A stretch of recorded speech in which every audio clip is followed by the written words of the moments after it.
Ethan and Sarah's Liverpool Bonfire Night adventure. The cruise ship arrives. The sun peeked through soft gray clouds as the cruise ship from Boston, carrying the friendly Johnson family, gently docked in Liverpool. Sarah pressed her nose to the glass of the ship's lounge, spotting the tall, red brick warehouses of the waterfront. Her younger brother Ethan bounced in his seat, excited at the new city.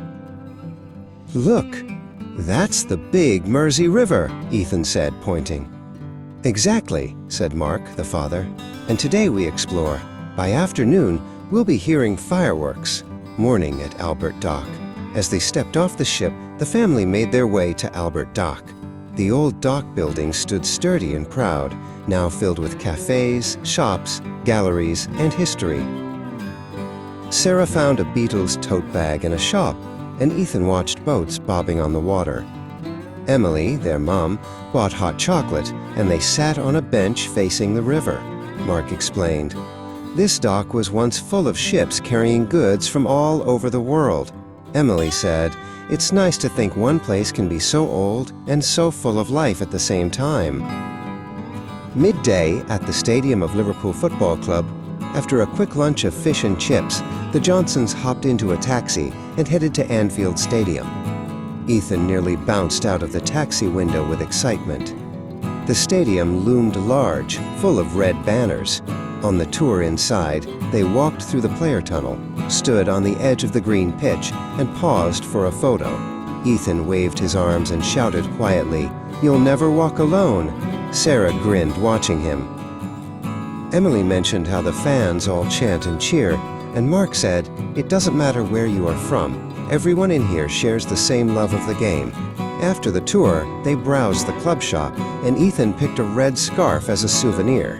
Afternoon at the Beatles Story Museum. Next stop, the Beatles Story Museum in the dock area. Sarah loves music and was thrilled. They walked through a replica of the Cavern Club, peeked into an Abbey Road recording room display, and even saw a yellow submarine model. Sarah strummed an imaginary guitar along to "Hey Jude." Ethan danced quietly to "All You Need Is Love" playing in the background. Emily paused and said, "The Beatles changed music all around the world, and here we are in Liverpool, where it all began." Mark added, "It's like stepping into a story of friendship, rhythm, and dreams." The kids left with bright eyes and souvenir postcards of John, Paul, George, and Ringo. Evening, Bonfire Night festivities. As dusk settled, the family returned toward the waterfront. The scent of toasted marshmallows filled the air. Children carried sparklers, waving glowing lights. A huge bonfire crackled, sending orange light dancing on the rippling water. People gathered at a safe distance, wrapped up in warm coats. The Johnsons joined the crowd, Sarah holding Emily's hand, Ethan clutching his red scarf and trying to keep his sparkler steady. Then boom! A firework burst overhead in golden arcs. Another popped in bright green. The kids gasped, heads tilted back. Emily whispered, "Remember, remember, the 5th of November." Mark smiled. Here in England, they celebrate the failure of a plot long ago. So people light bonfires and fireworks to remember that the country's past dangers are behind it. Sarah's eyes were wide. "It's like Christmas lights, but louder," Ethan said. They found a spot by the riverbank, watching reflections of fireworks sparkle on the water. A friendly local leaned over and explained this citywide event. There are fireworks displays across the region, all over the city. Mark reminded the kids to keep a safe distance and to wear their hats and gloves. After all, the British autumn air was chilly. The bonfire burned bright, the fireworks crackled, and the Johnson family shared hot chocolate as the city's laughter and oohs and ahs filled the night sky.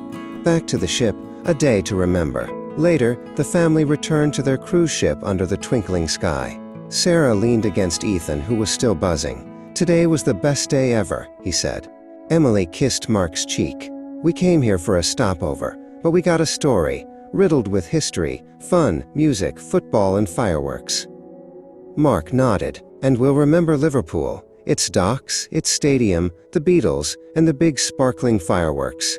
A true adventure in a one-day journey. As the ship set sail, the lights of Liverpool receded, but in their hearts the glowing memory of Bonfire Night and a new city stayed bright.